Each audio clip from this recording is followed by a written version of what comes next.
This 17 News at Noon podcast is brought to you by Clinica Sierra Vista. Welcome back to the 17 News at Noon podcast, where we share your news on your schedule. Good afternoon, and thanks for joining us for the News at Noon. I'm Alex Fisher. County firefighters are battling a fire at a building in Rosamond. It broke out about 90 minutes ago. Now, this is happening at a vacant building on 20th Street. County firefighters are at the building. They say it is surrounded by dry brush, and there are a lot of transients living in the area. So they are currently working on putting that fire out. Now to an update on a deadly shooting that happened yesterday, with officials releasing the identity of the person killed. The shooting happened on 2nd Street in Wasco. The sheriff's office says Ezekiel Barraza was the man shot and killed. The 30-year-old died at the hospital. By our count, there have now been at least 124 killings in Kern County so far this year, making it the second deadliest year on record, just behind 2020. This morning, the second man convicted of murdering a father and son during a gas station robbery back in 2016 learned he will spend the rest of his life behind bars. Jim Langston was in the courtroom when the judge decided his fate. He and Darnell Hammond were found guilty of 2 counts of murder in the robbery at Quality Gas in Lamont, where they killed owners Heriberto Saves and his adult son Juan. Although Langston was not the one who shot and killed the father and son, the judge said he was still at fault for the murder. You're responsible, whether you pulled the trigger or not. Meantime, Hammond, who prosecutors say fired the deadly shots, was being considered for the death penalty. He was instead sentenced to life without parole earlier this month. Meantime, we have an update on an animal cruelty case that sparked outrage across our community after video surfaced of a woman dragging a dog behind an electric scooter. Yesterday, we learned animal cruelty charges against the woman, Elaine Rosa, have been dropped. In October of last year, Rosa entered a pretrial diversion program in which the criminal case against her was suspended and a number of conditions were set in order to have the case dismissed. Rosa sparked outrage when surveillance footage of her dragging a dog from a bird scooter in downtown Bakersfield appeared on social media in January 2019. The dog, Zebra, suffered no permanent injuries.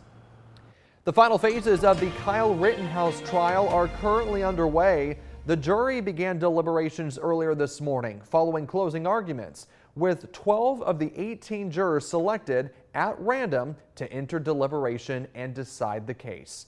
NBC's Jay Gray has more from Kenosha, Wisconsin.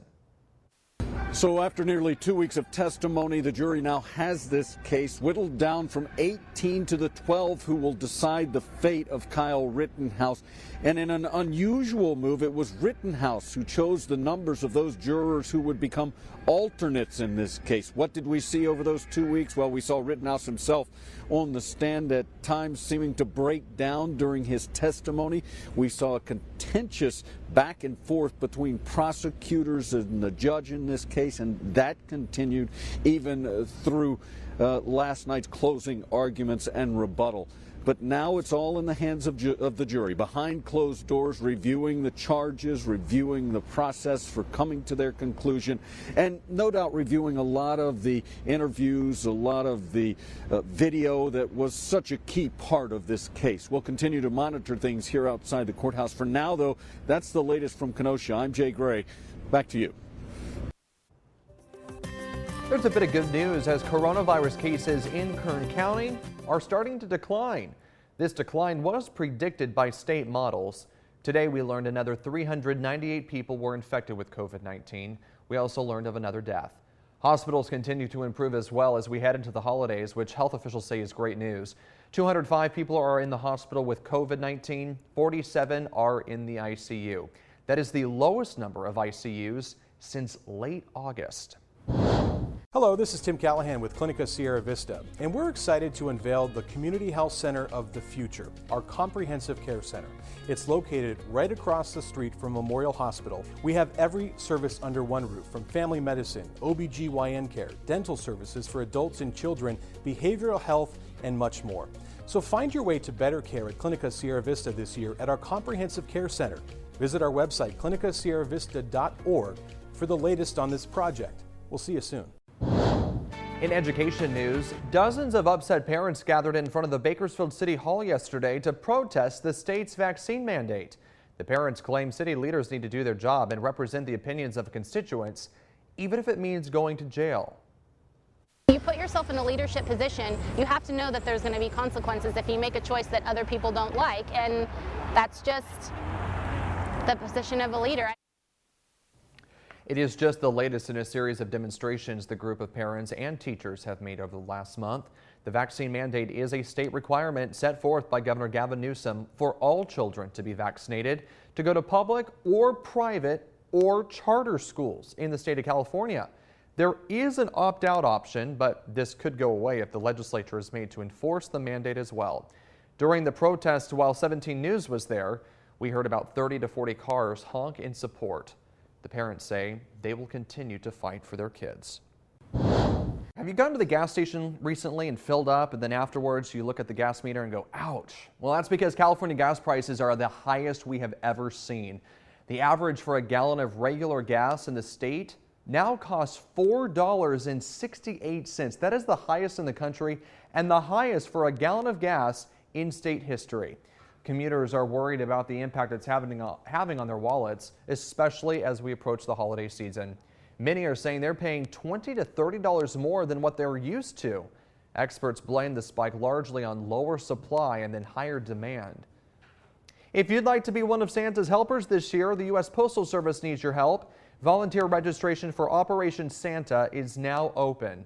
The program lets families and children in need write a letter to Santa telling him what they need. And if you sign up to adopt one of those letters, you can buy them a gift and have it sent to them directly. Mickey's Toontown at Disneyland is getting a little makeover. Yesterday, Disney Parks made the announcement. The new Toontown will debut in early 2023 and will feature new play experiences as well as open, grassy spaces for everyone to just sit and unplug. The new attraction, Mickey and Minnie's Runaway Railway, also opens in 2023 at Mickey's Toontown. Well, the fall will once again drop over Times Square this New Year's Eve. After last year's gathering being canceled due to the COVID-19 pandemic, the party is back on, according to New York City Mayor Bill de Blasio. He announced this morning that Times Square will be open for hundreds of thousands of partygoers to gather and ring in the new year. However, there will be precautions in place this season. Everyone who comes down for the celebration must be fully vaccinated, and they must provide a vaccination card and a photo ID to join this famous party. So the party is back on for 2022.